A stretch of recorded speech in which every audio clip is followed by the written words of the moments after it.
আমার নবীজি বাবার কবরে গইরা আর কান্দে, লোকজন জমা হয়ে গেছে, কে কান্দে কে কান্দে, ইহুদিরা পর্যন্ত জড়া হয়ে গেছে। বাবা তোমার কি নাম? আমার নাম হলো মুহাম্মদ। এটা কার কবর? এটা আমার মামা আব্দুল্লাহর কবর। ওই সব ইহুদিরা ডেকে ডেকে বললেন, ও আমিনা, এই ইয়াসরিবের ইহুদিরা তোমার সন্তানের দুশমন, যদি বুঝতে পারে চিনতে পারে তোমার ক্ষতি করবে, তোমার সন্তানের ক্ষতি করবে। বেশি সময় থাকা ঠিক হবে না, তাড়াতাড়ি করে আপনি মক্কার পথ ধরে দেন, চলে যান, এখান থেকে চলে যান। ইহুদিরা যদি বুঝতে পারে মুহাম্মদ সাল্লাল্লাহু আলাইহি ওয়াসাল্লাম আগমন হয়েছে, ক্ষতি করতে পারে। আমরা ইহুদি, কিন্তু মুহাম্মদ সাল্লাল্লাহু আলাইহি ওয়াসাল্লাম শিশু নবীর কান্দা দেখে আমাদের মায়া লাগে। আল্লাহ নামাজ পড়েন কথা কোরআনে নাই, আল্লাহ রোজা রাখেন এই কথাও কিন্তু কোরআনে নাই, আছে না? কিন্তু আল্লাহ পাক নবীর উপরে সালাতু সালাম পড়েন, ইয়া আইয়ুহাল্লাযীনা আমানু সাল্লু আলাইহি ওয়া সাল্লিমু তাসলিমা। আল্লাহ একা নয়, আল্লাহ একা নয়, ফেরেশতাদের নিয়ে আমার নবীর উপরে সালাত পাঠ করেন। ঠিক কি ঠিক না জোরে বলে? এই সালাতের অর্থ কি খুঁজে দেখেন। আল্লাহর সঙ্গে যখন মিলবে তখন রহমত তার নবীর সম্মান আল্লাহ পাক ফেরেশতাদের নিয়ে বর্ণনা করতেছেন এবং করতেছেন এবং কিয়ামত পর্যন্ত করবেন। জোরে জোরে বলেন মারহাবা। সন্ধ্যার আগে যুবকের বিবাহ ব্যবস্থা হয়ে গেল। আল্লাহ নবীজি নিজে বাসা থেকে হালুয়া রুটি বানায়া ওই সাহাবীর জন্য, যুবকের জন্য পাঠাইয়া দিলে। আল্লাহ নবী তো অপেক্ষা আছে, মৃত্যুর খবর আসবে, মৃত্যুর খবর আসবে। খাবার পৌঁছে গেল হালুয়া রুটি তার বাসায়। সন্ধ্যার আগে বিবাহ হয়ে গেল। যুবক চিন্তা করতেছে, আরে আল্লাহ নবী আমার মনের আশা সব পূর্ণ করে দিল কেন? আমি মরে যাব নাকি? ওর দিলের ভিতরে এই আকাঙ্ক্ষা জেগে গেছে। কিসের বিয়ে শাদী, কিসের হালুয়া রুটি? সন্ধ্যার সময় এক ভিক্ষুক এসে, গরিব এসে, অসহায় এসে খাবার চেয়েছে। আমি খাবার খাই না, আমাকে খাবার দাও। হালুয়া রুটি দান করে দিয়েছেন, সারা রাত ক্রন্দন করেছেন, কেঁদেছেন। আল্লাহ পাক খুশি হইয়া যুবকের হায়াত আল্লাহ বাড়াইয়া দিছে। আল্লাহ পারে না? মদিনা মদিনা আশিক মুমিনের ঠিকানা, বলো না মদিনা মদিনা আশিক মুমিনের ঠিকানা। দিদার সে কাদো বাবা, দিদার সে কাদো বাবা, হও না নবীর দেওয়ানা। মদিনা মদিনা আশিক মুমিনের ঠিকানা, বলো না মদিনা মদিনা আশিক মুমিনের ঠিকানা। দিদার সে কাদো বাবা, দিদার সে কাদো বাবা, হও না নবীর দেওয়ানা। মদিনা মদিনা আশিক জালালউদ্দিন সুয়ুতি ৭৫ বার দেখলো নবীজি। বলেন জালালউদ্দিন সুয়ুতি ৭৫ বার দেখলো নবীজি। এতবার দেখিয়াও নবী, এতবার দেখিয়াও নবী, তৃপ্তি তাহার হলো না। মদিনা মদিনা আশিক মুমিনের ঠিকানা, বলেন মদিনা মদিনা আশিক মুমিনের ঠিকানা। নবীর শ্রেষ্ঠ সাহাবী হযরত আবু বকর সিদ্দিকী, বলে নবীর শ্রেষ্ঠ সাহাবী হযরত আবু বকর সিদ্দিকী। ভালোবেসে শুইল পাশে, ভালোবেসে শুইল পাশে, জিয়ে দেখো মদিনা মদিনা মদিনা আশিক মুমিনের ঠিকানা। বলেন মারহাবা। সাহাবায়ে কেরাম এভাবে নবীকে ভালোবাসেন। আজকে নবীজির ভালোবাসা, নবীজির মহব্বত আমাদের দিলের ভিতরে নাই। আওয়াজ দিয়ে বলেন কথা ঠিক কিনা? নবীজির ভালোবাসা মহব্বত যদি না থাকে, লা ইউমিনু আহাদুকুম হাত্তা কুনা হাব্বা ইলাইহি মিন ওয়ালিদিহি ওয়া ওয়ালাদিহি ওয়ান নাসি আজমাইন। নবীজি বলে মুমিন হতে পারবে না, মুমিন হতে পারবে না তোমাদের সম্পদের চাইতে, তোমাদের দিনার দিরহাম টাকা পয়সার চাইতে, তোমাদের সন্তান সন্ততির চাইতে, তোমাদের জীবনের চাইতে আল্লাহ নবীকে বেশি ভালো না বাসবে ততক্ষণ পর্যন্ত মুমিনের কামেল হতে পারবে না। আওয়াজ দিয়ে বলেন কথা ঠিক কিনা? इश्क़े महबूब खुदा, इश्क़े महबूब खुदा जिस दिल में हासिल नहीं, लाखों मोमिन हो मगर ईमान में कामिल नहीं। लाखों मोमिन दाबी करते पारो, लाखों मोमिन दाबी करते पारो, ईमान में कामिल होते पारबे ना যতক্ষণ পর্যন্ত আল্লাহ নবীকে সবচাইতে বেশি ভালো না বাসবে। আওয়াজ দিয়ে বলেন কথা ঠিক কি না? আমরা আমাদের জীবনের চাইতে আল্লাহ নবীকে কি কে ভালোবাসতে চাই? দু হাত তুলে আমার আল্লাহকে দেখাই, নারায়ে তাকবীর, নারায়ে রিসালাত, ঈসা আলাইহিস সালাম মাহবুব। বাবার আমার, ভাইয়ের আমার, সেই নবীজির আগমনে আসমান খুশি হয়েছিল, জমিন খুশি হয়েছিল, লৌহ কলম খুশি হয়েছিল। ঠিক কিনা বলে? পশু পাখি ডেকে বলে আজ আমাদের খুশির দিন, এ ধরাতে তাশরীফ আনলেন রাহমাতাল লিল আলামিন। বলেন মারহাবা। ত্রিভুবনের প্রিয় মুহাম্মদ এলো রে দুনিয়ায়, রে সাগর আকাশ বাতাস দেখবি যদি, রে সাগর আকাশ বাতাস দেখবি যদি। ঠিক কিনা বলে? সেই নবীর আগমনটাকে বলা হয় মিলাদুন নবী। ঠিক কিনা বলে? আর আমরা বলি ঈদে মিলাদুন নবী। কেন? ঈদ হইল খুশি। নবীজির আগমনে আপনারা খুশি না বাজার? খুশির আওয়াজ তো খুশির মতো হয় নাই। নবীজির আগমনে আমরা খুশি না বাজার? এই খুশির আরবি শব্দ হইল ঈদ। এই জন্য আমরা বলি ঈদে মিলাদুন নবী। নবীজির আগমনে আমরা খুশি। জোরে বলেন মারহাবা। নবীজির আগমনে বেজারকে এবং শয়তানের দোসর আবু জেহেল। ঠিক কিনা জোরে বলেন? সুতরাং যারা ঈদে মিলাদুন নবী পালন করে না তারা হলো আবু জেহেলের সৈন্য সামন্ত অনুসারী। বাবার আমার, ভাইয়ের আমার, ঈদে মিলাদুন নবী, নবীজির আগমনে খুশি হয়েছিলেন। নবীজির একজন চাচা তিনি কিন্তু ইসলাম কবুল করে নাই। হাদিসটা বুখারীর ভিতরে আসছে। বুখারীর ভিতরে কিতাবুন নিকার ভিতরে হাদিস আসছে, নবীজির চাচা আবু লাহাব ইসলাম কবুল করেন নাই, কিন্তু নবীজির আগমনে তিনি খুশি হয়েছিলেন। আল্লাহ কিন্তু তাকে মাহরুম করেন না। আমার নবী যখন দুনিয়া আসলেন তখন আবু লাহাবের একটা দাসী ছিল, একজন দাসী ছিলেন যার নাম হলো সুয়াইবিয়া। দ্রুত বেগে গিয়ে নবীজির কাছে খবর দিলেন, দ্রুত বেগে আবু লাহাবের কাছে গিয়ে খবর দিলেন, মনি বাবা সাহেব একটা শুভ খবর নিয়ে এসেছি। কি খবর? আপনার ভাই দুনিয়ায় নাই। হ, আমার ভাই দুনিয়ায় নাই, কিন্তু আপনার ভাইয়ের গায়ে একটা ছেলে সন্তান হয়েছে। বলেন মারহাবা।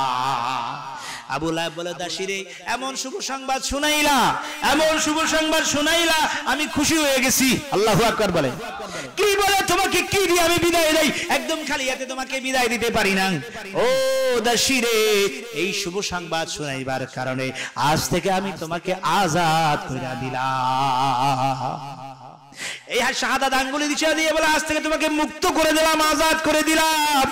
আবু লাহাবের মৃত্যুর 2 বছর পরে নবীজির সাহাবী, নবীজির চাচা হযরত আব্বাস রাদিয়াল্লাহু তাআলা আনহু তিনি মুসলমান হয়েছিলেন, ইসলাম কবুল করেছিলেন। তিনি বলেন আমি স্বপ্নে দেখতেছি।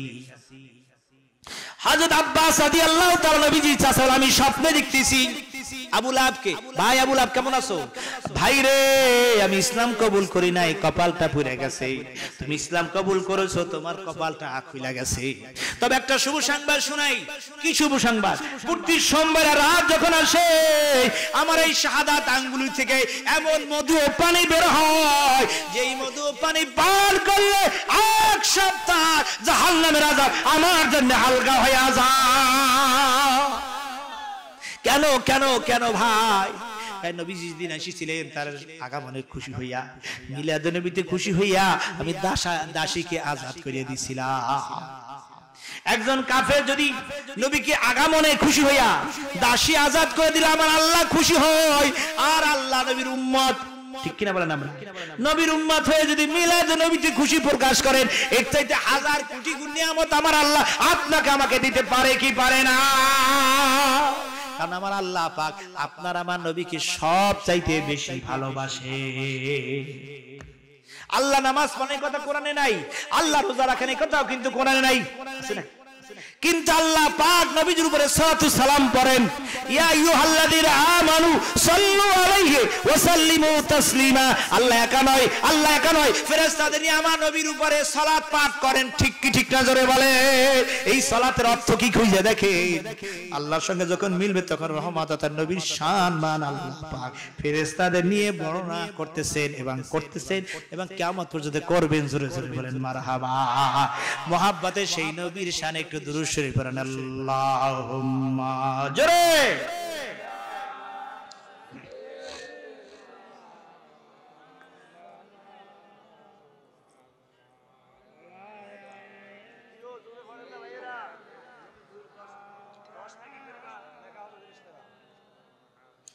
ইচ্ছা করলে মোর নবীজি থাকতে পারতেন আরশে, উম্মতিরি মায়ায় নবী, উম্মতিরি মায়ায় নবী মদিনাতে শুয়ে আছেন। আল্লাহুম্মা জোরে মুহাব্বতে সাইয়্যিদিনা মাওলানা মুহাম্মদ ওয়া আলা আলি সাইয়্যিদিনা। যার জন্যে কাদরে মন সে তো সোনার মদিনা, স্বপ্নে যোগে হবে দেখা হলে তাহার দেওয়ানা। আল্লাহুম্মা জোরে জোরে সাইয়্যিদিনা মাওলানা মুহাম্মদ ওয়া আলা আলি সাইয়্যিদিনা। বাবার আমার, ভাইয়ের আমার, গভীর মনোযোগ। সাহাবায়ে কেরাম নবীজির সম্মান মিলাদে নবী পালন করতেছিলেন, বলেন মারহাবা। হাদিস শরীফে আছে মারাতু মা নবী সাল্লাল্লাহু আলাইহি ওয়াসাল্লাম বাইতুল আমির আনসারী। আল্লাহ নবী মদিনার সাহাবী হযরত আমির আনসারীর বাসায় গেলেন। ইউআল্লিমুহু কয়দাহু ওয়ালাদাতি ওয়া আবনা ওয়া আশিরাতিহি। হযরত আমির আনসারী তার সন্তানদেরকে নিয়ে, আত্মীয় স্বজন পাড়া প্রতিবেশীদেরকে নিয়ে তিনি বলতেছেন কুল হাযাল ইয়াউম, তোমরা কি জানো আজকের এমন দিন, এই দিন আল্লাহ নবী এই দুনিয়ায় তাশরীফ এনেছে। আল্লাহ নবী হাজির হয়ে গেলেন তার বাসায়। নবী গিয়ে বললেন, ও সাহাবী, তোমরা, আমি নবী তুমি নবী না, আমি যা দেখি তোমরা তা দেখো না। আমি দেখি অসংখ্য অগণিত ফেরেশতারা তোমার বাসার উপরে আল্লাহ রহমত নাযিল করতেছে। অসংখ্য অগণিত ফেরেশতারা তোমাদের জন্য আল্লাহ পাকের দরবারে ইস্তেগফার কামনা করতেছে। অপরাধী এসেছে হযরতে ইবনে আব্বাস থেকে হাদিস থেকে, তিনি বলেন, আমি আমার আত্মীয় স্বজনকে নিয়ে, আমি আমার বন্ধু বান্ধবদের নিয়ে আমি নবীজির শান মান বর্ণনা করতেছিলাম, নবীজির মিলাদ পালন করতেছিলাম। এমন সময় আমার বাসায় নবীজি হাজির হয়ে গেলেন। গিয়ে বলে, ইবনে আব্বাস, ও আব্দুল ইবনে আব্বাস, শোনো, যারা তোমার মতো এরকম মিলাদ নবী পালন করবে, আমি নবী কিয়ামতের ময়দানে তাদেরকে সুপারিশ করে আল্লাহর জান্নাতে নিয়ে যাব। আজকের কিছু সিনে বাইরে আছে, তারা মিলাদ নবী খুঁজে পায় না, আসে কি নাই? মিলাদ নবী বিরোধিতা করে, আসে কি নাই? এরা আসলে মুসলমান হতে পারে কিনা আমি জানি না, আমার বুঝে আসে না। কি করে নবীর সম্মান, নবীজির মিলাদকে অস্বীকার করে?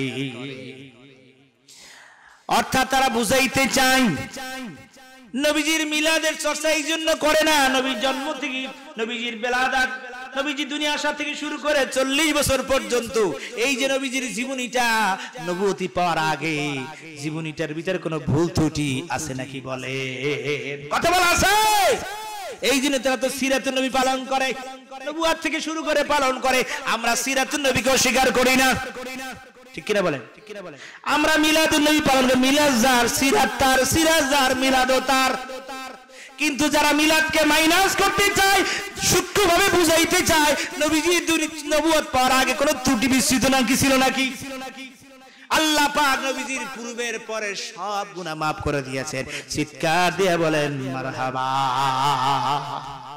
অনেক কথা, সংক্ষিপ্ত কথা হলেই মিলাদুন নবী সাল্লাল্লাহু আলাইহি ওয়াসাল্লাম পালন যারা করবেন তাদের কি ফায়দা হবে, কি লাভ হবে? হযরত আবু বকর সিদ্দিক রাদিয়াল্লাহু তাআলা আনহু বলেন, মান আনফাকা কিরাতে মাউলুদুন নবী সাল্লাল্লাহু আলাইহি ওয়াসাল্লাম কানা রাফিকু ফিল জান্নাহ। যারা মিলাদুন নবী সাল্লাল্লাহু আলাইহি ওয়াসাল্লামের আয়োজনের জন্য খরচা করবে, সহযোগিতা করবে, এক দিরহাম যারা খরচা করবে, হযরত আবু বকর সিদ্দিক রাদিয়াল্লাহু তাআলা আনহু বলেন, কানা রাফিকু ফিল জান্নাহ, সে আমার সাথে জান্নাতে যাবে। আর হযরত আবু বকর সিদ্দিক রাদিয়াল্লাহু তাআলা আনহু আমার নবীর সঙ্গে জান্নাতে যাবে। সুতরাং যারা ঈদে মিলাদ নবী আয়োজন করবে, খরচা করবে, তারা আমার নবীর সঙ্গে জান্নাতে যাবে। হযরত ওমর রাদিয়াল্লাহু তাআলা আনহু বলেন, মান আযযামা তাযীমাল হুসাইন ফাকাদ আহইয়াল ইসলাম। যে ব্যক্তি মিলাদুন নবীকে সম্মান করলো, তাজিম করলো, সেজন্য ইসলামকেই জিন্দা করলো। হযরত ওসমান গনি রাদিয়াল্লাহু তাআলা আনহু বলেন, যে ব্যক্তি মিলাদের জন্য খরচা করে, আয়োজন করে, সেজন্য নবীর সঙ্গে হুনাইনের যুদ্ধে, বদরের যুদ্ধে অংশগ্রহণ করলো। হযরত আলী বলেন, যে ব্যক্তি মিলাদের জন্য আয়োজন করে, খরচা করে, মিলাদ শরীফ আয়োজন করে, খরচা করে, তার ঈমানের সহিত তার মৃত্যু হবে। আগে ঘরে ঘরে মিলাদ শরীফ হইতো, মসজিদে মসজিদে মিলাদ শরীফ হইতো, আজকে মিলাদ শরীফ উঠে গেছে। কথা বলেন ঠিক কিনা? জগৎ বিখ্যাত মুহাদ্দিস, জগৎ বিখ্যাত মুফাসসির আল্লামা জালালউদ্দিন সুয়ুতি, তার যার কিতাব না বলে মৌলভী হওয়া যায় না, মাওলানা হওয়া যায় না, আলিয়া বলেন, কওমিয়া বলেন, যার কিতাব পড়তে হয় সেই আল্লামা জালালউদ্দিন সুয়ুতি বলেন, যেই মহল্লায়, যেই বাড়িতে, যেই ঘরে, যেখানে মিলাদ শরীফ পড়া হয়, আগুন বালা, পানি বালা, হাওয়াই বালা, যাবতীয় বালা মুসিবত থেকে আল্লাহ পাক সেই ঘরকে হেফাজত করেন। আল্লাহু আকবার। তাহলে আমরা মিলাদ শরীফের চর্চা করতে চাই কি চাই না? আমরা ঘরে ঘরে মিলাদ দিতে চাই কি চাই না? মিলাদ অর্থাৎ মিলাদের ভিতরে কি? এখন মিলাদ শরীফ যে আমরা পড়ি, মিলাদের ভিতরে না জায়েজ কি আছে দেখেন। বরাবর মিলাদ শরীফ বিদআত, মিলাদ প্রচলিত মিলাদ শরীফ আমরা যা পড়ি, মিলাদের শুরুতে কোরআন শরীফ পড়া হয় নাকি বলেন? আপনি কি বলবেন মাওলানা, মৌলভী, আমরা উপস্থিত সবাই বলেন, কোরআন শরীফ পড়া জায়েজ না না জায়েজ? নবীর শানে যে আয়াতগুলো আছে এগুলো পাঠ করা কি জায়েজ না না জায়েজ? তাহলে মিলাদ শুরুতে, মিলাদের শুরুতে নবীর শান সম্পর্কিত কোরআনের আয়াতগুলো পাঠ করা হয় নাকি বলেন? এরপরে কি পড়ানো হয়? তাওয়াল্লুদ পড়া হয়। এরপরে কি হয়? নবীর উপর দুরূদ শরীফ পড়া হয়। এরপর কি হয়? নবীকে দাঁড়ায় ইয়া নবী সালাম আলাইকা বলে নবীকে সালাম দেওয়া হয়। ঠিক কিনা বলেন? দুরূদ শরীফ পড়া যে আল্লাহর নির্দেশ, সালাম দাও সেই আল্লাহর নির্দেশ। কথা বলেন ঠিক কিনা?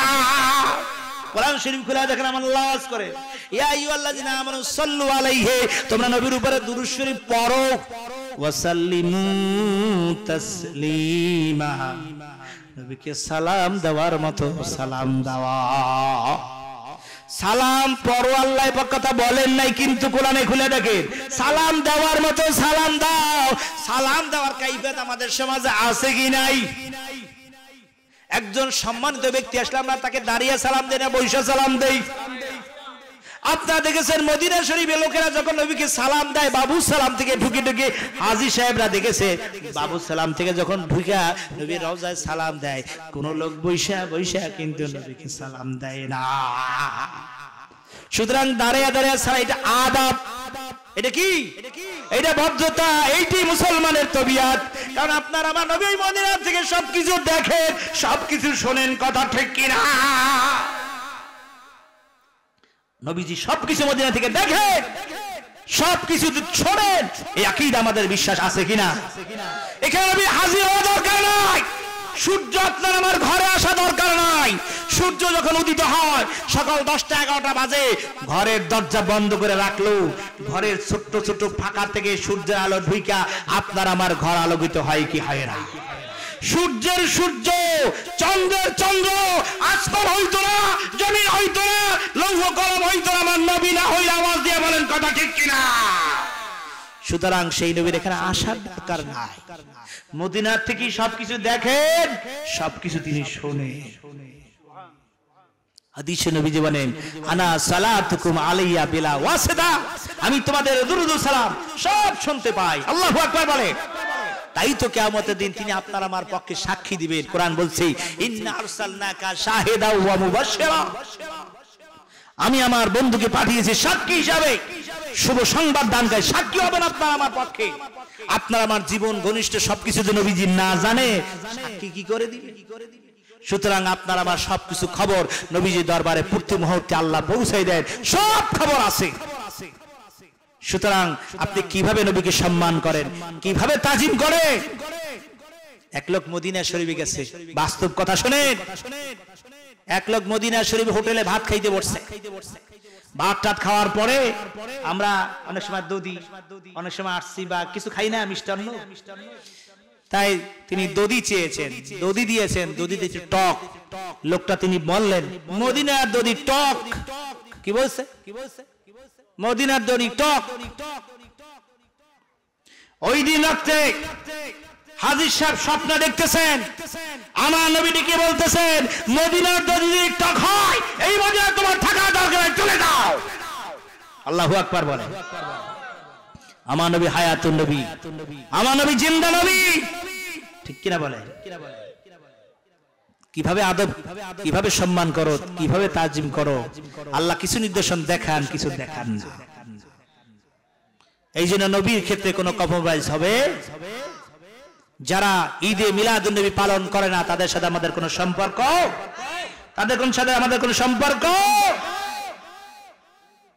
ঈদে মিলাদুন নবী, এই জন্য ইমাম সাররি সিকতি রাহমাতুল্লাহ একজন জগৎ বিখ্যাত আল্লাহর ওলি, তিনি বলেন যারা ঈদে মিলাদুন নবী পালন করে, যারা মিলাদ শরীফ পালন করে, ঘরে ঘরে মিলাদ শরীফ দেয়, এরা তো নবীর মহব্বতই দেয়।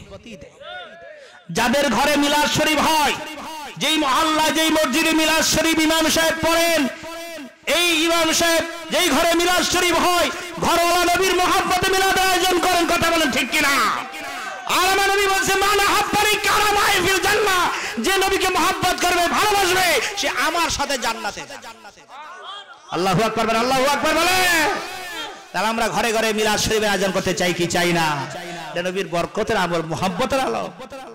এই জন্য আল্লাহর ওলিগণ, হক্কানি আল্লাহর ওলি বলে, ফুরফুরা বলেন, জোনপুর বলেন, এরা ঘরে ঘরে মিলাদের চর্চা, মিলাদের আয়োজন করে, মিলাদকে তাজিম করে, মিলাদকে সম্মান, মিলাদ নবী পড়তে, দুরূদ শরীফ, মিলাদের ভিতরে পড়া, দুরূদ শরীফ পড়া।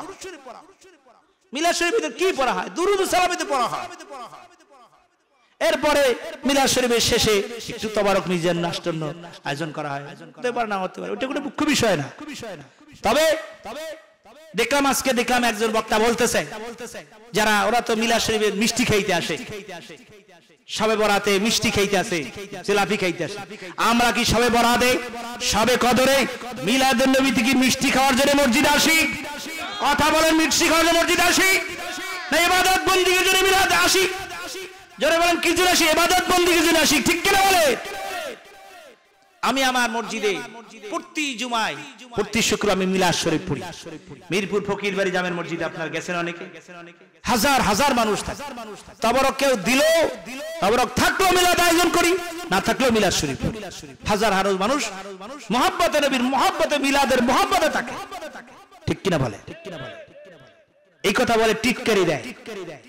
কিছু মৌলবী আছে টিটকারি দেয় যে মিলাদ শরীফ জিলাপির আশায়। নাউজুবিল্লাহ বলেন। এই যে শবে বরাতে আসছে, শবে বরাত আসতেছে, শবে বরাতে হালুয়া রুটি মিষ্টান্ন আয়োজন করা কি খারাপ? হারাম, শিরক। মিষ্টান্ন হালুয়া খাওয়া কি হারাম? কোন কিতাব আছে দেখাও? আপনি আয়োজন করতে পারেন, ভালো খাবার আয়োজন করেন। ইসলামের ভিতরে খাওয়া দাওয়া কি দেখি মেহমানদারি করে নাকি না জায়েজ জিনিস? এই যে ইসলামের বুখারী হাদিস কি এক সাহেব বলছে আইল ইসলামে খায়রুন, হ্যাঁ আপনি বলেন ইসলাম ভালো কাজ কি? হুজুর বলেন তুতিমু তাম, মানুষদের খানা খাওয়া ভালো কাজ, আর বেশি বেশি সালামের প্রচারণ করে। তাহলে মেহমানদারি করানো এটা ভালো কাজ। আপনার বাড়ি আমি গেলাম আর আপনি আমাকে না খাওয়াই পাঠাই দিলেন, এটা কোনো সামাজিকতা হলো? এটা কোনো মানবতা হলো? আল্লাহ নবীর দরবারে যাই দেখেন, এখনো নবীজি রওজার উত্তর পাশে একটু উঁচু জায়গা আছে, যেই জায়গাটা রাউন্ড আছে রেলিং দেওয়া ছোট্ট একটা স্টিলের পাইপ দিয়ে, ওটা হলো আহলে সুফপাড়া থাকতেন 70 থেকে 80 জন গরিব সাহাবায়ে কেরাম ওখানেই সবসময় থাকতেন। নবী খাইলে তারা খাইতেন, নবী না খাইলে তারা না খাই থাকতেন। আল্লাহু আকবার বলে। আল্লাহ নবী তাদেরকে খাবার না দিয়ে তিনি খাবার খাইতেন। মেহমানদারি করানো খাবারটা ভালো কাজ, সুতরাং এটাকে সমালোচনা করে ইসালে সওয়াব যে করা হয়, আয়োজন করা হয়, এটাকে সমালোচনা করা, টিটকারি করা হয়। যদি কবরে এক মৌলবী দেখলাম ইউটিউব বক্তব্য দেয়, কবরে যদি আযাব বাড়াইতে চাও তাহলে তোমার বাবার নাম ইসালে সওয়াব করো। কত বড় ধিক্কারমূলক কথা, ইহানতমূলক কথা, বিদ্বেষমূলক কথা। আজকে সমাজের ভিতরে, এই বাংলাদেশের ভিতরে আজকে এরাই সূক্ষ্মভাবে আমাদের ঈমান আকীদাকে নষ্ট করার গভীর ষড়যন্ত্র করছে। কথা বলেন ঠিক কিনা? এদের থেকে আমাদেরকে সাবধান থাকতে হবে, এদের থেকে আমাদেরকে সতর্ক থাকতে হবে। আমাদেরকে থাকতে হবে ওলি আল্লাহদের পথে, ওলি আউলিয়া কিরামের পথে, হক্কানি ওলি আল্লাহদের পথে মতে আমরা থাকতে চাই কি চাই না? জনগণ চাই কি চাই না? অসংখ্য গণিত হক্কানি ওলি আল্লাহর দরবার আছে। এই যে সোনাকান্দা দরবার, সন্তোষপুর দরবার, শশিনার বিভিন্ন শশিনা দরবার, ফুরফুরা দরবার, জনপুর দরবার, ফুলতুলি দরবার, ফন্দক, এইসব অসংখ্য অগণিত হক্কানি ওলি আল্লাহ দরবার বাংলা জমিনে আছে কি না? আবার ভণ্ড দরবার আছে, যেখানে গেলে মানুষ তাদেরকে মেহমানদারি করায় না, আছে না? আছে না? শশিনাতে যাবেন, হাজার হাজার মানুষ, লক্ষ লক্ষ মানুষদেরকে মেহমানদারি খাবারের ব্যবস্থা করা হয় কি হয় না? আবার অনেক দরবার আছে যেখানে মানুষদেরকে গেলে মেহমানদারি করায় না, মানুষদেরকে সুন্নতের আমল করে, ঠিক কিনা বল? আছে না? এই জন্য বাবার আমার, ভাইয়ের আমার, এই জন্য আমাদেরকে হকের পথে আসতে হবে, সঠিক ইসলাম বুঝতে হবে। এই যে শবে বরাত আসতেছে, আমরা শবে বরাতে ইবাদতবন্দি করতে চাই কি চাই না? শবে বরাতে মসজিদ তালা দিয়ে দিবে, বলে শবে বরাতে নামাজ নাই, শবে বরাতে রোজা নাই, মসজিদ তালা দিয়া তো সারা বছর নামাজ পড়ে না, শবে বরাতে এসে একদিনে শুক্র মুসল্লি মসজিদ এসে বোঝায়। এ ভাই, শবে বরাতে রাতে দোয়া কবুল হয়। কুমু লাইহা ওয়াসুমু নাহারা ফাইন্না লাগুরুবু শামসি লা সামাই দুনিয়া আলা মুস্তাগফির ফাগফির লাহু আলা মুস্তাগফির ফারজুকুহু আলা মুবতালি ফাওয়াফি আলা কাযা হাত্তা ইয়াতলাউল ফাজর। তিরমিজি, ইবনে মাজার হাদিস, তাফসীরে ভিতরে এসেছে হাদিসটি, বিভিন্ন কিতাবে হাদিস এসেছে। নবীজি বলেছেন, যখন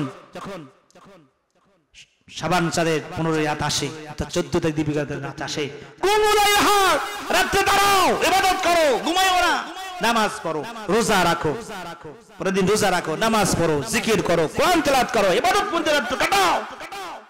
কারণ এই রাত আল্লাহ পাক প্রথম আসমানে এসে ডেকে বলে, বান্দারকে ডেকে বলে, আলা মুস্তাগফির ফাগফির লাহু, কে আছে অপরাধী আমার কাছে মাফ চাও, আলা মুস্তারজু ফারজু, কে আছে রিজিক চাও, কে আছে অসুস্থ আমার কাছে শিফা চাও। আর আপনি ঘুমাইয়ে থাকলেন। সুতরাং শবে বরাতে ইবাদত বندگی আমরা করতে চাই কি চাই না? যেন চাই কি চাই না? এবং পরের দিন রোজা, রাসূল বলেন পরের দিন তোমরা রোজা পালন করো, নির্দেশ নবীজি, আমরা রোজা রাখবো। আবার হাদিস আছে যে শবে বরাত উপলক্ষে 3টা রোজা রাখবে। নবীজি বলেছে যে ব্যক্তি শবে বরাত উপলক্ষে 3টা রোজা রাখবে, আল্লাহ পাক কিয়ামতের দিন আমাকে তার নৈকট্য করে দিবে। বলেন না সুবহানাল্লাহ। অপর বর্ণনা আছে যে 20 বছর ইবাদত নফল রোজা রাখার সমতুল্য সওয়াব আল্লাহ পাক তার আমলনামায় দান করে দিবেন। সুতরাং শবে বরাত আপনারা পালন করবেন। শবে বরাতে হালুয়া রুটি তো না জায়েজ, ঠিক কি না? বলে দেখুন, আমি এই কথা যখন বলি অনেক আমার বিরুদ্ধে খেপে, হুজুর আপনি এই সব হাদিস বলেন কেন? আমি বলি ভাই, হালুয়া রুটি তো ভালো খাবার জিনিস, তুমি তো নিজেও খাও, নিয়ে যান। যে বলে হালুয়া রুটি জায়েজ নাই, ও নিজেও খায়। কি বলেন, খাই কি খায় না? হাদিসে দেখেন কি আছে, একদিন নবীজি ওয়াজ করতেছে, এরপরে অনেক সাহাবা কেরাম ওয়াজ শুনতেছে, হযরত জিবরাইল আমিন নিজে ওই মজলিসে হাজির হইছে। হাজির হয়ে বলতেছে, ইয়া রাসূলুল্লাহ, হাবিবাল্লাহ, এই যে মাঝখানে যুবক আছে না, এই যুবকটা আজকে রাতে মৃত্যু হবে। তাই নাকি? নবীজি ওয়াজ শেষ করে যুবকটাকে ডাকলেন, বলে বাবা তুমি আমার সাথে কথা না বলে যাবে না। সবাই চলে গেল, ওই যুবক সাহাবী রয়ে গেলেন। হুজুর তাকে ডাকলেন, ডেকে বলেন, বাবা তোমার কি খাইতে মনে চায় বলো তো দেখি।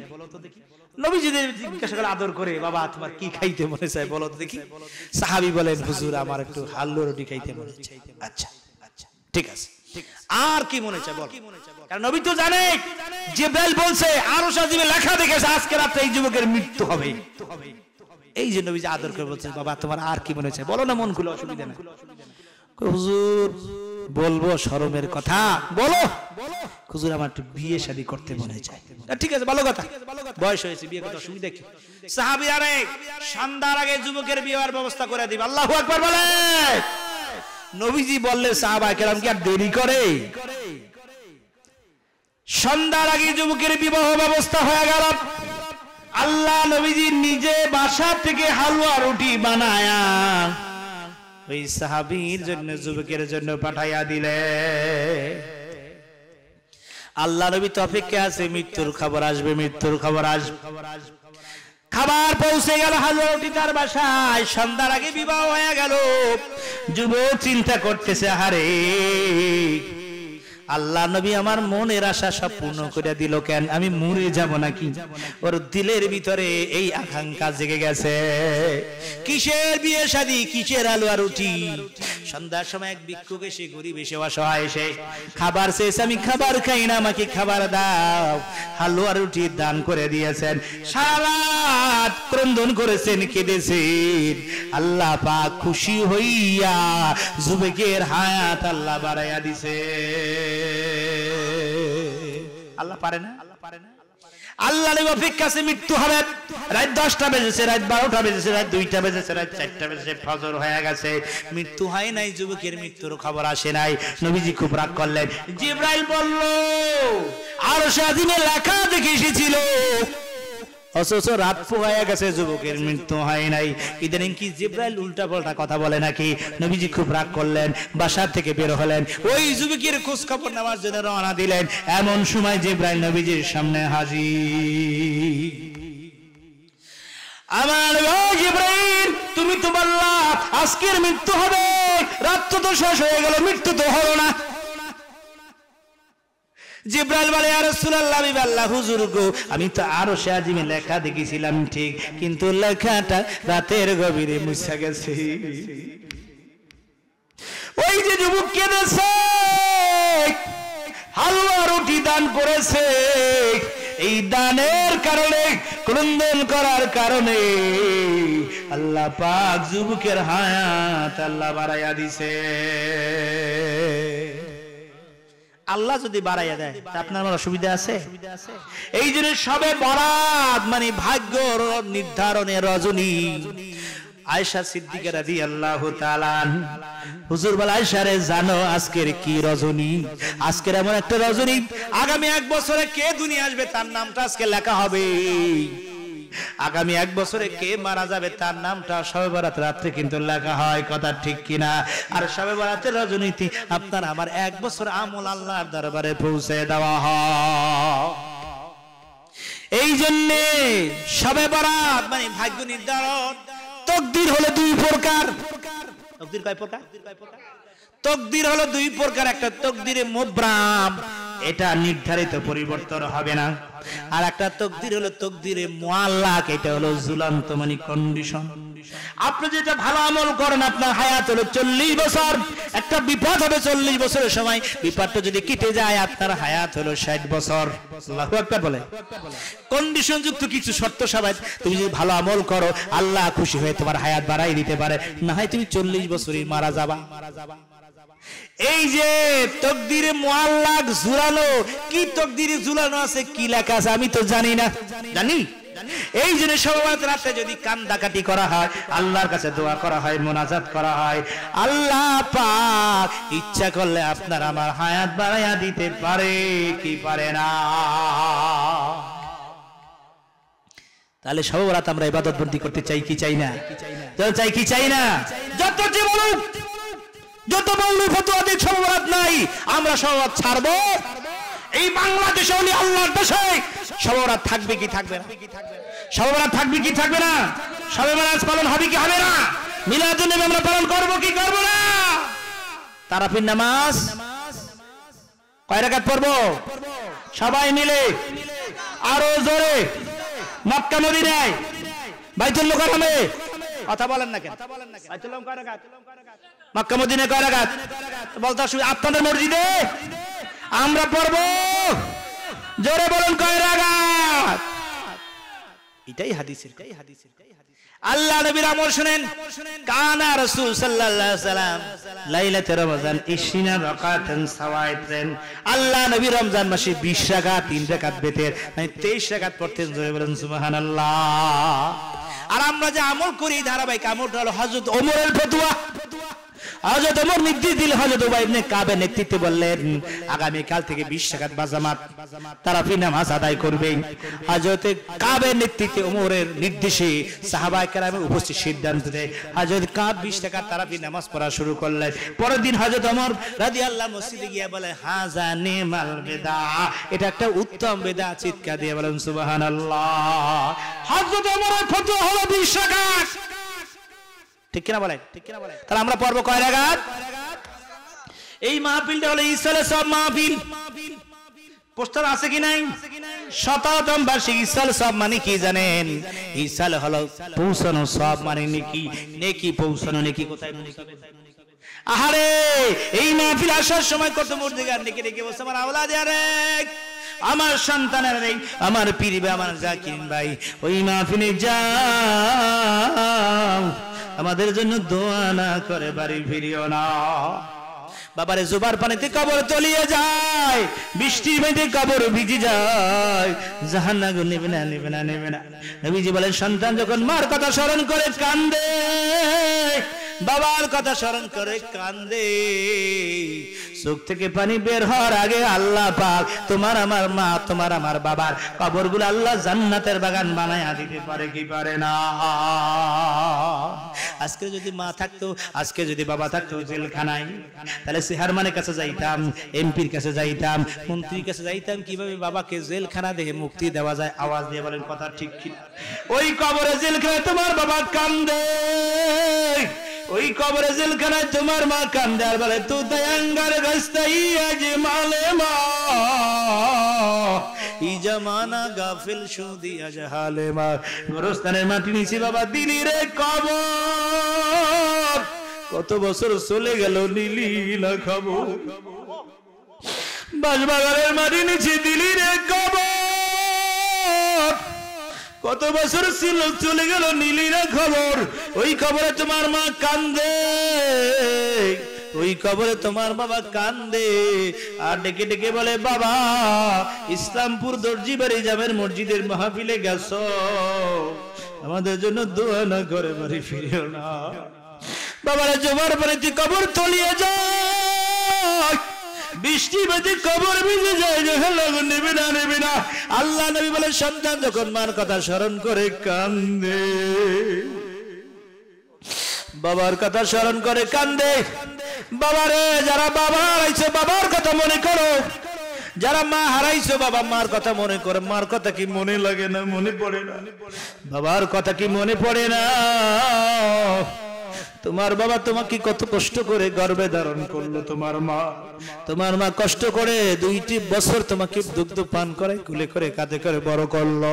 সেই মাকে গোসল করাইয়া জানাজা পড়াইয়া বাবার নিজ হাতে কবরে রেখে দিলাম।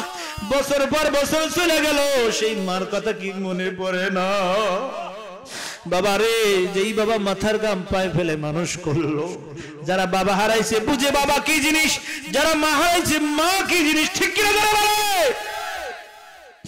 যারা বাবা হারাইছে বাবার কথা স্মরণ করো, যারা মা হারাইছে মার কথা স্মরণ করে বাবারে 2 ফোঁটা চোখের পানি ছেড়ে দাও আর আমার আল্লাহকে জোরে জোরে ডাক দাও, ইয়া আল্লাহ, ইয়া আল্লাহ, ইয়া আল্লাহ। মা বাবাকে ওই কবরে আযাব দিও না, জোরে বলে ইয়া আল্লাহ, মা বাবাকে ওই কবরে আযাব দিও না। বলে ইয়া আল্লাহ, মা বাবাকে ওই কবরে আযাব দিও।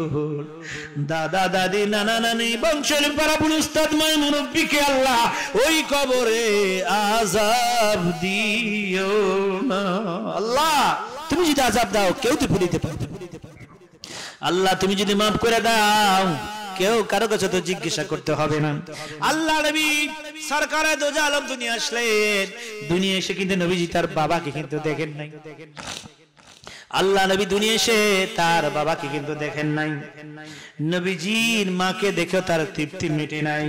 এই জন্য হযরত আনাস বলেন একদা আল্লাহ নবী আমাদের সকলকে নিয়ে সাহাবায়ে কেরামদেরকে নিয়ে আল্লাহ নবীর মার কবর জিয়ারত করতে গেলেন। জোরে বলেন মারহাবা। আনাস রাদিয়াল্লাহু তাআলা আনহু বলেন আল্লাহ নবী সরকারে দো আলম তার মার কবরের কাছে গিয়া এত বেশি কাঁদাকাটি করলেন মামা বলিয়া। আল্লাহ নবী তার মার কবরের কাছে গিয়া এত বেশি মামা করিয়া কাঁদিলেন। হযরত আনাস বলেন আমরা উপস্থিত সাহাবায়ে কেরাম কেঁদে ফেলে দিলাম। বাবারে একটু দিলটা নরম করেন, আমাদের তো দিল তো পাথরের মতো শক্ত হয়ে গেছে, চোখে পানি তো আসে না। বাবা দিলটা নরম করুন। আল্লাহ নবী সরকারে দো আলম বয়স যখন 6 বছর, বিকাল বেলা তিনি খেলা দেখতে যাইতেন, তিনি ঘুরতে যাইতেন।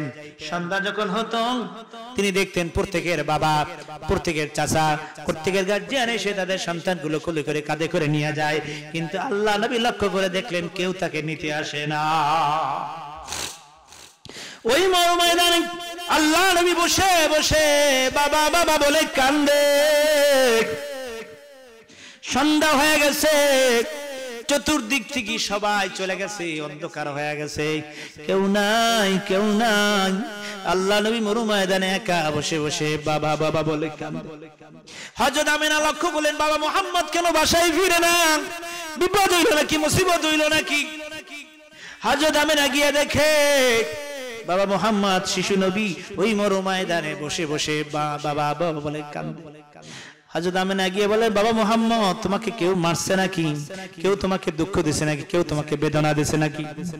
আমার নবীজি ডেকে বলেন মা না না না, কেউ আমাকে মারে নাই, কেউ আমাকে দুঃখ দেয় নাই, কেউ আমাকে বেদনা দেয় নাই, কেউ আমাকে গালি দেয় নাই। কেন কান্দো? এই জন্য আমি কান্দি প্রতিদিন এখানে বিকাল বেলা যখন খেলা দেখতে আসি, সন্ধ্যা যখন হয় বা মা তখন আমি দেখি প্রত্যেকের বাবা এসে তাদের সন্তানগুলো কোলে করে কাঁধে করে নিয়ে যায়।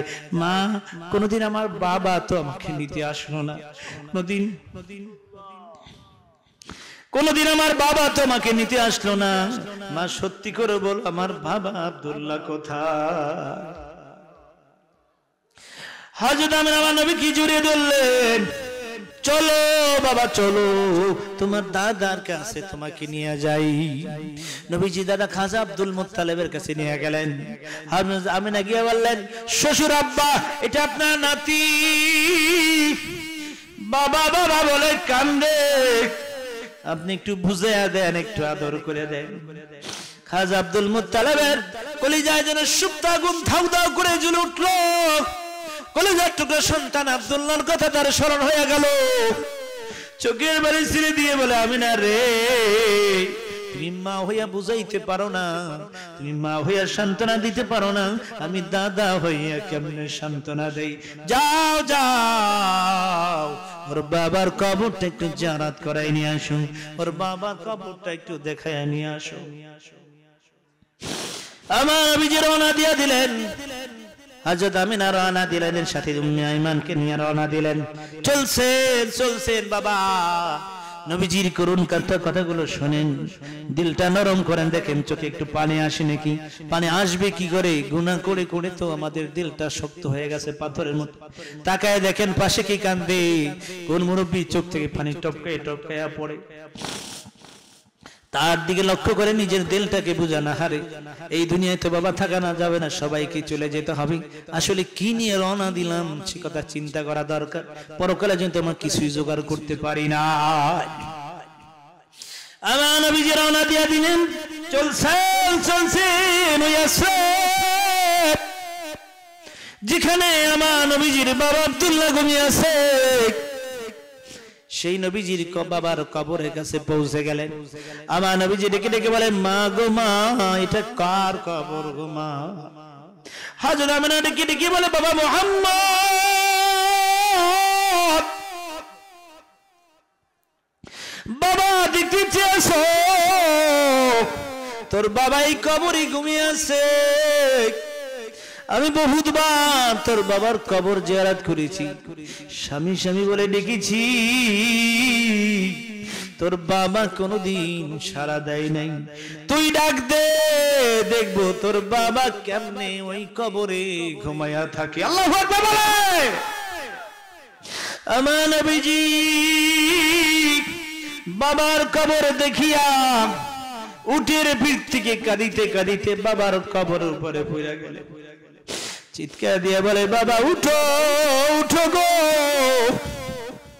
কত মানুষ বাবা বাবা বলে ডাকে, কোনদিন আমি বাবা বাবা বলে ডাকতে পারলাম না। কত মানুষ বাবার কোলে উঠে, কোনদিন আমি বাবার কোলে উঠতে পারলাম না। বাবা উঠো, আমাকে আদর করো, আমাকে কোলে নাও। আমার নবীজি বাবার কবরের উপরে গইরা আর কান্দে।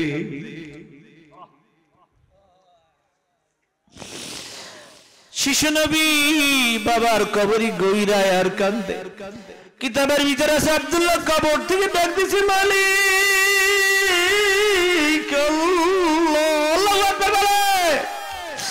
আল্লাহ আমার কবরটা ভেঙে দাও, আমার কবরটা খুইলা দাও। একবার উঠি বাবা মুহাম্মদকে কোলে নিয়ে আদর করি।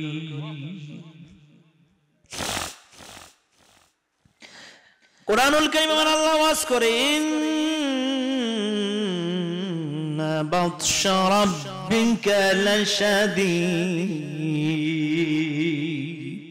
আল্লাহ বলেন আমার ধরা বড় কঠিন, আমার ধরা বড় মজবুত।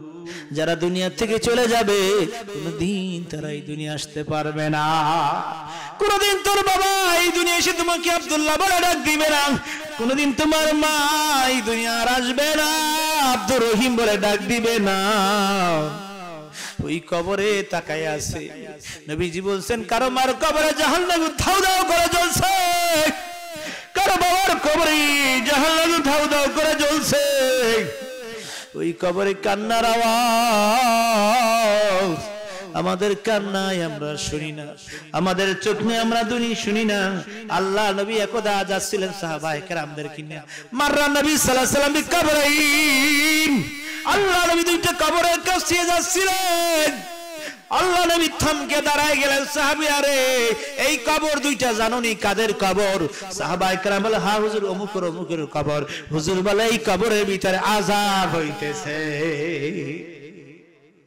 আমি যা কানে শুনি, তোমরা যদি শুনতে কম হাসতে, বেশি বেশি করে কাঁদতে। কার বাবার কবরে জাহান্নাম ধাউ ধাউ করে জ্বলে, কার মার কবরে জাহান্নাম ধাউ ধাউ করে জ্বলে। আর ওই কবর থেকে তোমার মা কাঁদে আর বলে, বাবা ইসলামপুর দর্জিবাড়ি জামের মসজিদে মাহফিলে গেছো, আমাদের জন্য দোয়া না করে বাড়ি ফিরিও না।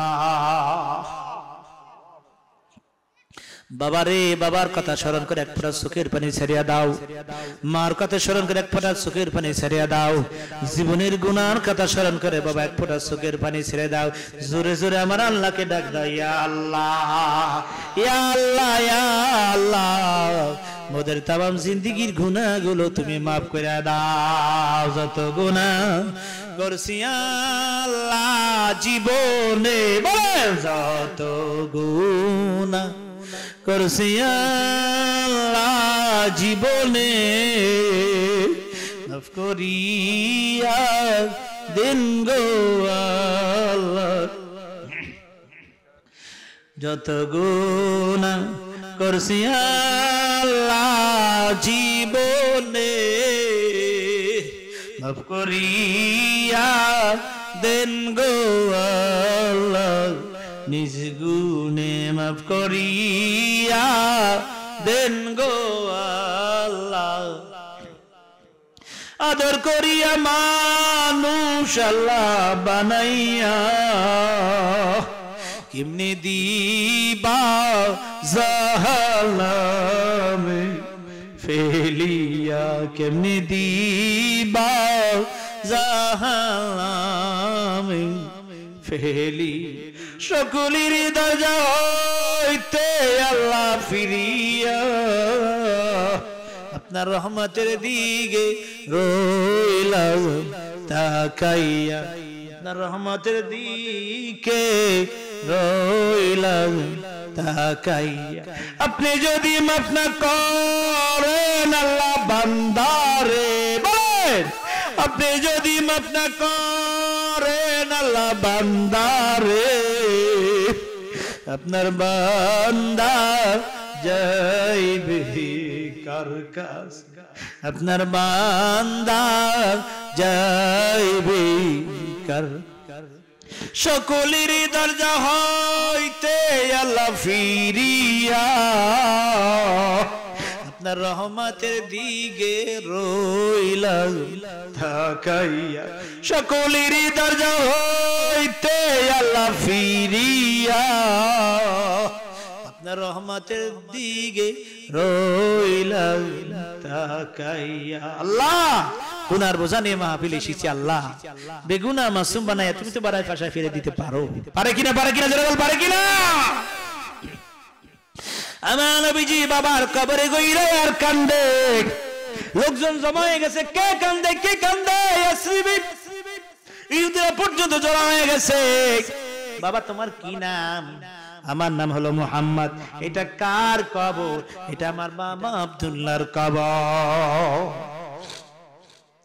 ওই সব ইহুদিরা ডেকে ডেকে বললেন, ও আমিনা, এই ইয়াসরিবের ইহুদিরা তোমার সন্তানের দুশমন, যদি বুঝতে পারে চিনতে পারে তোমার ক্ষতি করবে, তোমার সন্তানের ক্ষতি করবে।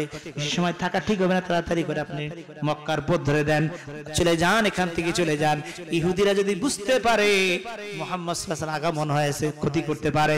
আমরা ইহুদি, কিন্তু মুহাম্মদ সাল্লাল্লাহু আলাইহি ওয়াসাল্লাম শিশু নবীর কান্দা দেখে আমাদের মায়া লাগে। আমার নবীজি রওনা দিয়া দিলেন, দাসুম মেহমানকে সঙ্গে করে আমার নবীজি মাকে নিয়ে রওনা দিয়া দিলেন, মক্কার দিকে পথ ধরলেন।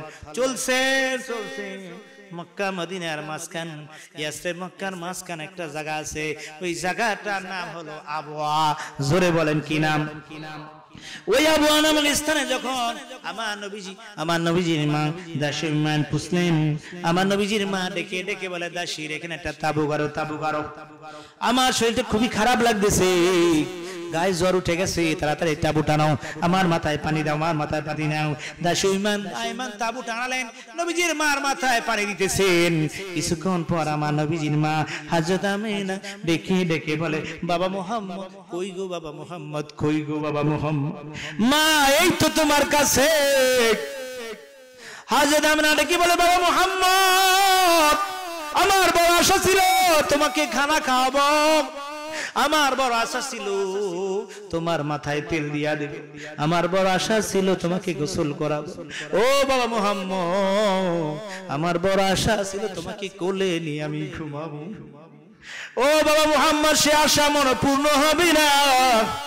ও বাবা মুহাম্মদ, সে আশা মনে হয় পূর্ণ হবে না। আমি চলে যাই বাবা, আমি চলে যাই, আমি বিদায় হয়ে যাই, আমি এই দুনিয়া ছেড়ে চলে যাই। এই কথা বলতে না বলতে ওই আবওয়া নামক স্থানে আমার নবীজির মাও বিদায় হয়ে গেলেন। আল্লাহু আকবার বলেন। আমার নবীজি শিশু নবী মার বুকের পরে পরে পরে কান্দায় বলে, মা গো মা, কেন তুমি আমার বাবার কবর জিয়ারত করতে আমারে নিয়ে আসলা? মা গো মা, তুমি বিদায় হয়ে গেল মা, কি আমাকে গোসল করাবে, কি আমাকে খাওয়াবে, কার কোলে ঘুমাবো মা? আমার নবীজির মা কোনো কথা বলে না। এই জন্য আমার নবী বলেন, উম্মতেরা রে, যাদের মা আছে, যাদের বাবা আছে, খিদমত করো, দোয়া লাও, দোয়া লাও। আল্লাহু আকবার বলে। আর যাদের মা বাবা বিদায় হয়ে গেছে, সুযোগ যদি পাও মার কবরের কাছে যাইও, সুযোগ যদি পাও বাবার কবরের কাছে যাইও। মা বাবার কবর জিয়ারত করা দরকার আছে কিনা? আয়েশা সিদ্দিকা রাদিয়াল্লাহু তাআলা আনহা বলেন, শবে বরাতের রাত্রে আমি নবীজিকে খুঁজে পাই না, খুঁজতে খুঁজে যাই দেখি জান্নাতুল বাকি, যেখানে 10,000 সাহাবায়ে কেরাম ঘুমিয়ে আছে, ওই জান্নাতুল বাকি নবীজি জিয়ারত করতেছে। তাহলে কবর জিয়ারত করা জায়েজ না না জায়েজ? সুযোগ যদি পান মার কবরের কাছে যাবেন, সুযোগ যদি পান বাবার কবরের কাছে যাবেন, দু হাত তুলে আল্লাহ আমার মাকে মাফ করে দাও, আল্লাহ আমার বাবাকে মাফ করে দাও, আল্লাহ আমার ভাইকে মাফ করে দাও, আল্লাহ আমার আত্মীয় স্বজনকে মাফ করে দাও, আল্লাহ আমার পীর মুস্তাদকে মাফ করে দাও। জোরে জোরে বলেন আমিন। সন্তান যখন মার কবরের কাছে গিয়ে দাঁড়ায়, বাবার কবরের কাছে গিয়ে দাঁড়ায়, দুপুরা সুখের পানি ছিঁড়ে দেয়, আল্লাহকে ডাক দেয়। নবীজি বলেন সঙ্গে সঙ্গে আল্লাহ পাক তোমার আমার মা তোমার আমার বাবার কবরগুলো আল্লাহ জান্নাতের বাগান বানায় দিতে পারে কি পারে না? এই জন্য বাবা বলে যায়, সময় পাইলে মার কবরের কাছে যাবেন, বাবার কবরের কাছে যাবেন, দোয়া করবেন, সব সময় মার জন্য দোয়া করবেন, বাবার জন্য দোয়া করবেন। নবীজি বলেছেন, দোয়া শিখিয়ে দিয়েছে আল্লাহ পাকের বাণী, আমরা সবাই পড়ি রব্বির হামহুমা কামা রাব্বায়ানি সাগীরা। বলুন আমার সাথে, রব্বির হামহুমা কামা রাব্বায়ানি সাগীরা। আয় আল্লাহ, ছোটবেলায় যেভাবে আমাদেরকে লালন পালন করছিল, ওই কবর জগতে আপনি তাদেরকে তেমনি ভাবে লালন পালন করে। ও যুবক বাবারা, যাদের মা আছে, যাদের বাবা বেঁচে আছে, খেদমত করো, খেদমত করো, দোয়া লাও, দোয়া লাও। আল জান্নাতু তাহাতা আকদা উম্মাহা। নবীজি বলছেন, তোমার আমার মায়ের পায়ে নিচে তোমার আমার জান্নাত। কথা বলেন ঠিক কিনা? আজ বাংলাদেশে এমন যুবক আছে, বাবাকে মারে, বাবার গায়ে হাত দেয়, মার গায়ে হাত দেয়, কাপড় পরান যুবক আছে কি নাই? বাবারে, মা যদি বদদোয়া করে, বাবা যদি বদদোয়া করে, দোয়া কবুল হইয়া যায় কি যায় না? মা বাবাকে যদি দুঃখ দাও, মা বাবাকে যদি কষ্ট দাও, মা বাবার সঙ্গে যদি বেয়াদবি করো, তোমার কোনো দোয়া কবুল হবে না। তোমার শবে বরাতের নামাজ তোমার কবুল হবে না, রোজা তোর কবুল হবে না, তোমার কপালে ধ্বংস। রমজান মাস সম্পর্কে হাদিস আছে, আল্লাহ নবী একদা খুতবা দেওয়ার জন্য মিম্বারে দাঁড়ালেন, প্রথম শীতে পা রাখলেন, বললেন আমিন, দ্বিতীয় শীতে পা রাখলেন, বললেন আমিন, তৃতীয় শীতে পা রাখলেন আমিন। আল্লাহ নবী খুতবা দিয়ে নামলেন। সাহাবায়ে কেরাম বললেন, হুজুর কোনদিন এইভাবে সিঁড়িতে উঠতে গিয়ে আমিন আমিন বলেন না, আজকের আমিন কেন আপনি বললেন? নবীজি বললেন, আমি যখন প্রথম শীতে পা রাখলাম, জিবরাইল আমিন আমার সঙ্গে এসে হাজির হয়ে আমার কানে মুখ লাগিয়ে বলে, ইয়া রাসূলুল্লাহ, রমজান মাস পাইলো গুনাহ মাফ করাইতে পারে, ধ্বংস। নবীজি বললেন আমিন। হুজুর বলে, আমি যখন দ্বিতীয় শীতে পা রাখছিলাম, তখন জিবরাইল বলে, ইয়া রাসূল, আপনার নাম যারা শুনবে, তারা দুরূদ শরীফ পড়বে না, মিলাদ শরীফ পড়বে না, সালাতু সালাম পড়বে না, ওরা ধ্বংস। নবীজি বললেন আমিন। এরপরে নবীজি বলেন, আমি যখন তৃতীয় শীতে পা রাখছিলাম, তখন জিবরাইল বললে, যারা পিতা মাতা একজন অথবা উভয়কে পাবে, মা বাবার খেদমত করে জান্নাত কামাই করতে পারবে, ওরা ধ্বংস, ওরা ধ্বংস। নবীজি বলছেন আমিন। এই জন্য বাবা বলে যায়, যাদের যুবক বাবারা, যাদের মা আছে, মা খেদমত করবা, বাবার খেদমত করবা, মাকে দুঃখ দিবে না, বাবাকে দুঃখ দিবে না। কারা কারা রাজি আছে দু হাত তুলে আমার আল্লাহকে দেখা।